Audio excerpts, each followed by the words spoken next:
Alrighty. Today we're going to be looking at SCP-1879, Object Class Keter. Special Containment Procedures. Due to the nature of the anomaly, SCP-1879 cannot be contained by the Foundation at this time.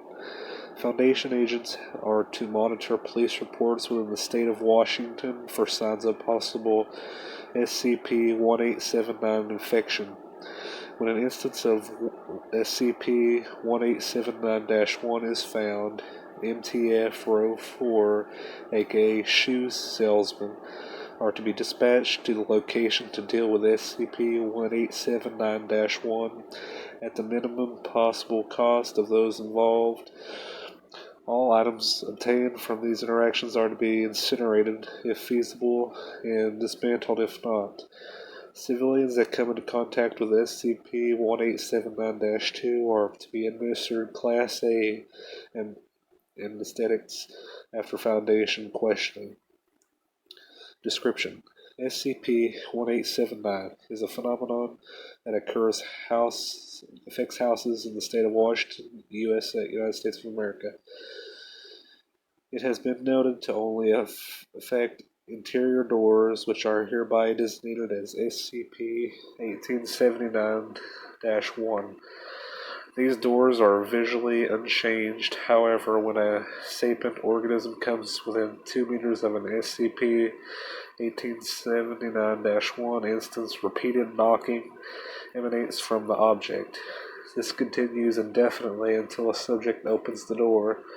At this point, a male humanoid entity, hereby designated as SCP-1879-2, will emerge from the SCP-1879-1 instance. The entity is approximately 1.7 meters in height and appears to be of Caucasian descent and intermittent age. After emerging from the door, SCP-1879-2 will appear to sell a product to the subject. These products appear to vary widely in purpose and origin. As the entity has presented a variety of objects, the entity will dramatically explain the purpose and appeal of the product to the subject, often cornering them and suggesting they sit down before doing so. These explanations and tactics utilized are often not particularly persuasive, and the entity uses underhanded methods to sell its products. After fully explaining, the entity will then offer a price. Said price rarely consists of current and often is detrimental to the subject or the subject's health. The entity refuse to elaborate or comment on the definition of its prices unless it decides to raise them, which it often does if the product is not accepted and paid for quickly.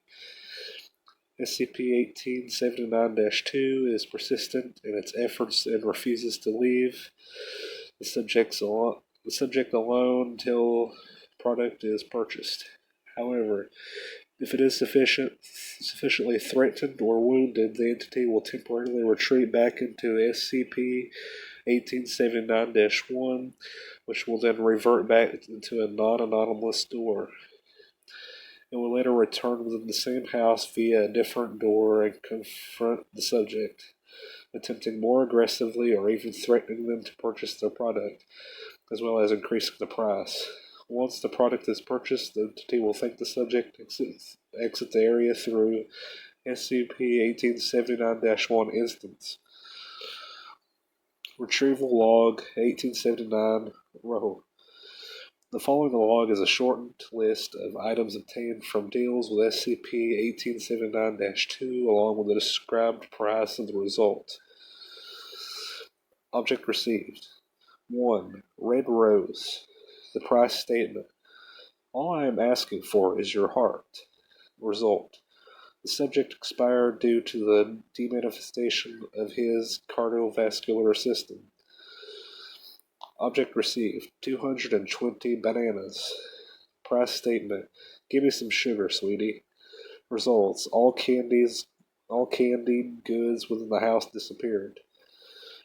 Object received. 1 thermonuclear explosive. Price statement: I want your soul. Result. Subject hesitantly complies after encouragement. No notable effects happened at the scene or exchange. However, the subject later discovered two of her Athrella Franklin albums, Lady Soul and Almighty Fire, to be missing. Audio log 1879 ETA. The following log was taken during the initial attempts of Foundation agents to apprehend and discern the nature of SCP-1879-2. Agent Rogers was equipped with audio recording devices at the time of the event. This incident took place at Seattle, Washington, the home of Shirley Yates. Mrs. Yates had previously called the police several times urgently, describing a salesman that wouldn't get out of her house and kept disappearing into random doors. Foundation agents intervened to investigate the possible anomaly. Upon arrival at the scene, the agents noted a male humanoid entity, SCP-1879-2, that was carrying a juvenile border collie and holding it in front of Mrs. Yates while speaking rapidly. Roger, SCP-1879-2 turns away from Yates to address Agent Rogers. Oh good, maybe you'll listen to sense. See, I got this dog right here, but I can't let it keep it, so I thought maybe, surely, like it. I popped over and offered to give it to her. Okay, maybe not give, per se. A guy still gotta get by, right? Anyways, I offered it, and Roger. That's not what we... Hold on. Before you say anything, let me tell you about this puppy. He's a purebred and the most lifeless little scamp you'll ever see. The entity yells over his shoulder. Even is apparently not good enough for some people. If you don't listen to me, the entity holds up a dog to Agent Rogers' face. Just look at him. He's so sad. Look at him. Potty trained and everything. I just don't want to see him sad, and I can't really have him anymore. Personal reasons, you know. Really, all I'm asking for is some of your time. You'll barely even notice him around. Cross my heart. Mr. Rogers raises his voice. Would you just... Some of your time is all. The entity is forced to the ground by Foundation agents who proceed to gag the entity with a towel taken from the house's kitchen. Roger is talking to the fellow agents. Okay, we're taking him back to the site to interrogate him. Agents attempted to escort SCP-1879 out of the house. However, upon exiting the front door, the entity demanifested. Agents were not able to locate it within the house in the following investigation of the house.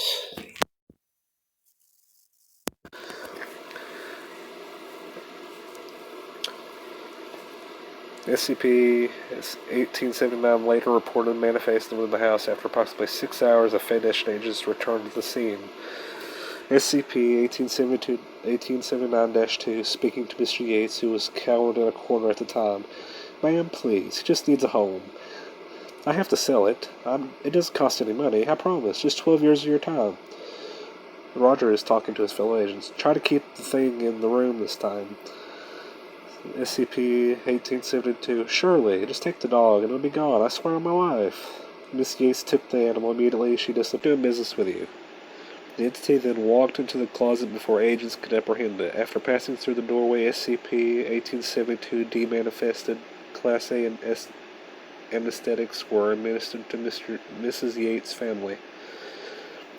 Audio log 1879 PSI. The following log was taken during the successful Foundation intercept of an SCP-1879-1 activation event. Rapid and consistent knocking sounds emanated from SCP-1879. SCP-1879-2 is quietly talking. Hurry up, I have to meet the quota by tomorrow, or else I have to stay in this world for the next century. Hey, I know you're there. Spare a moment of your time.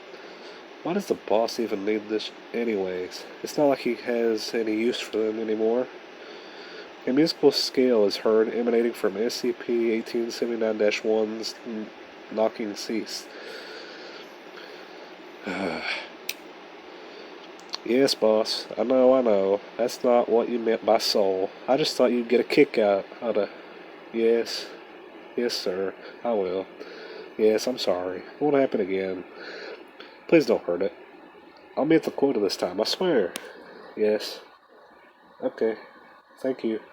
Goodbye, sir.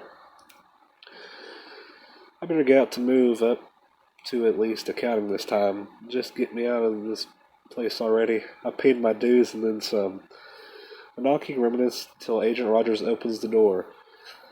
Hello, Mr. Gurr. Oh, you. Hi. Hello. Now, I'd like to ask you. Now, see here. Let's think logically. You know I'm not going to tell you anything. I know you're not likely to buy what I'm selling, so let's just move on to the greener pastures. I'm coming up close to a deadline, and I'm sure you're swamped by making sure good people don't lose their jobs, so I'll just be on my way and let you do that. Kaio. As he attempts to close the door, Agent Rogers holds the door and grabs SCP-1879-2. Roger says, That's not happening. Personnel retrieve and detain SCP-1879-2 within the room. Now are you going to talk to me? SCP-1879-2. Look, I'm busy. So I'll tell you what. I'm going to give you something, no money out of your pocket. And we can call it even. Sounds good? With 1 to 3 seconds of this statement, approximately 2,000 coins of asserted origin manifested within the pockets, epidermis, and digestive tract of all subjects at the scene, excluding SCP-1879-2. All Foundation personnel involved were confirmed to be deceased. SCP-1879-2 was reportedly encountered later that day in a house further down the same street, but had apparently demanifested before agents could have reached the scene.